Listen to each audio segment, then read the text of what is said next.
बिस्मिल्लाहिर्रहमानिर्रहीम अस्सलाम वालेकुम। How are you students, I hope you'd be fine. आज हमारे पास मिड ईयर रिवीजन के पेज नंबर 183 पर दो बड़े ही मज़े के क्वेश्चंस हैं, क्वेश्चन नंबर 34 एंड 35, जो कि हमारे पास एरिया ऑफ ट्राइंगल से रिलेटेड हैं।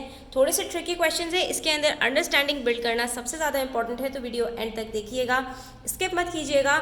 इंशाल्लाह ये क्वेश्चन आपको बड़े आसानी से समझ में आ जाएगा। यहाँ पर हमसे कह रहे हैं the figure below is made up of 5 identical triangles. यहाँ पर आपके पास 5 ट्रायंगल्स हैं और पांचों आइडेंटिकल हैं, यानी सबकी जो बेस होगी आपके पास वो भी सेम होगी और सबकी जो आपके पास साइड्स हैं वो सबकी सेम होंगी। Find the total area of the figure.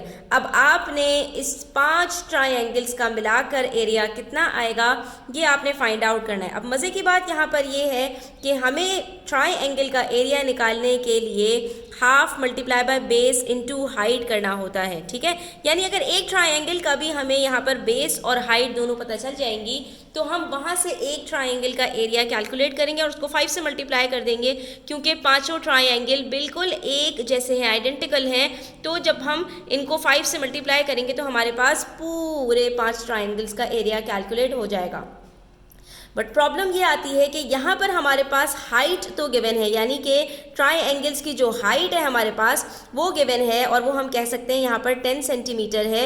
Half से इसको मल्टीप्लाई कर देंगे। लेकिन अगर बेस की बात की जाए तो बेस इन्होंने हमारे पास क्या किया, यहाँ पर ट्रायंगल्स को इस तरह से इन्होंने यहाँ पर अरेंज किया और यहाँ पर हमें बता दिया कि पहले ट्रायंगल से लेकर आखिरी ट्रायंगल तक हमारे पास 40 सेंटीमीटर्स हैं। तो अब क्या कोई पॉसिबल तरीका है कि हम किसी भी एक ट्रायंगल की यहाँ पर बेस कैलकुलेट कर सकें? तो जी हाँ स्टूडेंट्स, अगर हम थोड़ा सा गौर करें, हमें यहाँ पर बताया गया था कि ये जो ट्रायंगल्स हैं ये आइडेंटिकल हैं। इसका मतलब है अगर मैं यहाँ पर एक लाइन एक परपेंडिकुलर ड्रॉ करूँ और इसी तरह से यहाँ पर भी एक परपेंडिकुलर ड्रॉ करूँ तो मुझे ये पता चल जाएगा, क्योंकि ये हमारे पास ट्रायंगल्स जो है वो आइडेंटिकल हैं। इसकी वजह से हमारे पास यहाँ पर जो बेसिस आ रही हैं स्टूडेंट्स, वो आप गौर से देख सकते हैं कि ये जब हम यहाँ पर इसको मेजर करके देखते हैं तो हमें नज़र आता है कि इसकी जो बेस है वो बिल्कुल हाफ में डिवाइड हो गई है, ठीक है। इसकी बेस हमारे पास यहाँ पर 4 सेंटीमीटर्स की है और जब हमने इसको हाफ किया तो ये 2 सेंटीमीटर्स की रह गई। इसी तरह से यहाँ पर भी हमारे पास जो बेसिस हैं वो 2 सेंटीमीटर्स में डिवाइड हो गई हैं, यानी दोनों साइड्स हमारे पास 2 सेंटीमीटर। इसका मतलब है कि जो हमने ये परपेंडिकुलर ड्रॉ किया इससे हमें पता चला कि हमारे पास ये जो ट्रायंगल है और इसकी ये वाली जो हमारे पास लेंथ आ रही है ये ट्रायंगल की बेस का हाफ है, यानी ये परपेंडिकुलर इस ट्रायंगल की बेस को 2 इक्वल हाफ्स में डिवाइड कर रहा है। जब हमें ये बात पता चल गई स्टूडेंट्स तो हमारे पास यहाँ पर ट्रायंगल की 2 हाफ्स ऑलरेडी मौजूद हैं और अगर हम इसकी बात करें ये लेंथ की तो ये एक हाफ हमारे पास यहाँ से निकल गया और एक हाफ हमारे पास यहाँ से निकल गया।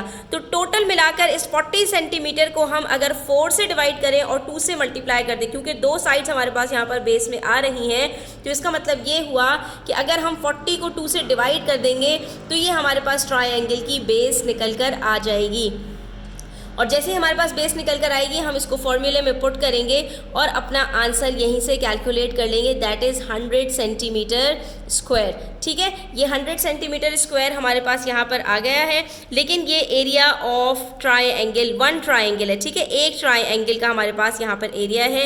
अगर इस तरह के 5 ट्रायंगल्स हों तो इसके एरिया के लिए हमें सिंपल 5 से मल्टीप्लाई करना होगा और हमारे पास आंसर आ जाएगा 500 सेंटीमीटर स्क्वायर, ठीक है। तो इसके लिए हमने सिर्फ और सिर्फ क्या ट्रिक यहाँ पर अप्लाई की स्टूडेंट्स कि हमने ट्रायंगल का यहाँ पर जो हमारे पास बेस गिवन थी उसका हमने यहाँ पर जो बाकी के ट्रायंगल से उसकी मदद से हमने यहाँ पर उसकी लेंथ कैलकुलेट कर ली, ठीक है।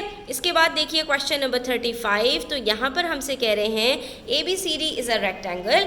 यहाँ पर हमारे पास नज़र भी आ रहा है ABCD एक रेक्टेंगल है in which AF is equals to BF, ठीक है। ये जो दोनों हमारे पास इन्होंने यहाँ पर एक बीच में लाइन ड्रॉ की है पॉइंट F से लेकर पॉइंट C तक, तो इसने ए एफ को एफ बी के साथ बराबरी के साथ कट कर दिया है, ठीक है, यानी यहाँ से लेके यहाँ तक का जो डिस्टेंस है वो इसके इक्वल है। अभी ये हमारे काम आएगा यहाँ पर स्टूडेंट्स, आपने इस चीज़ को अच्छी तरह से याद कर लेना है, ठीक है।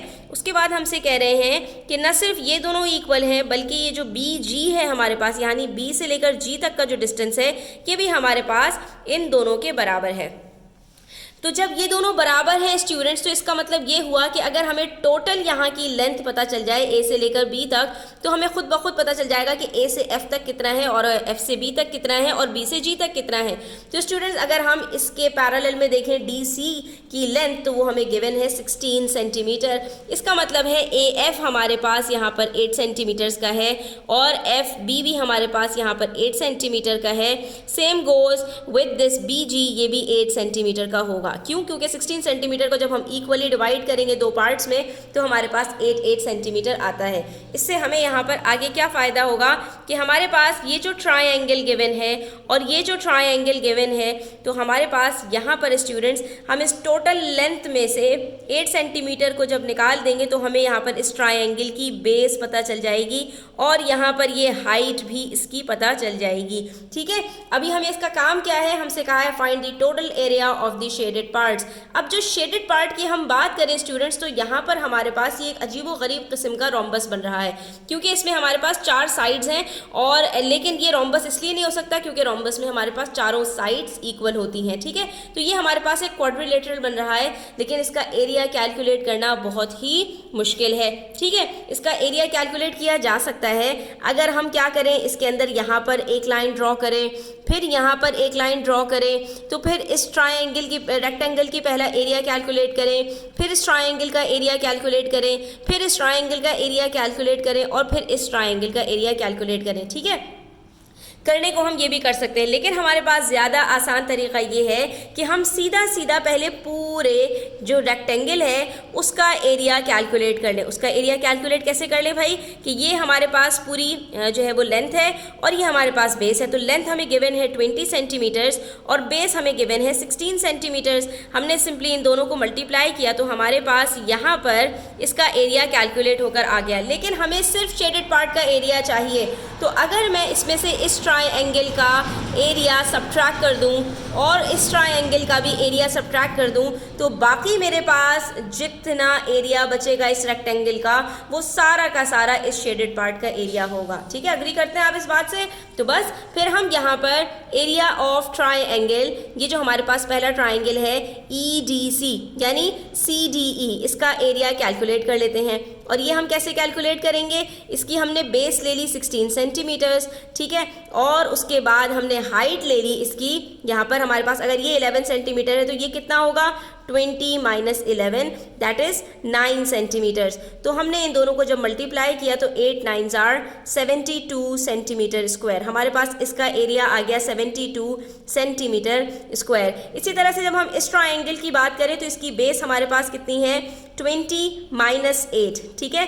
20 माइनस 8 किया तो हमारे पास बच गया 12 सेंटीमीटर्स, ठीक है। तो अब ये हम दूसरे एरिया ऑफ ट्रायंगल निकाल रहे हैं जो कि हमारे पास क्या है C, और यहाँ पर हमें कोई पॉइंट नहीं दिया गया तो हम यहाँ पर लिख लेते हैं अपनी मर्जी से G, ठीक, सॉरी G दिया हुआ है यहाँ पर हमें FGC।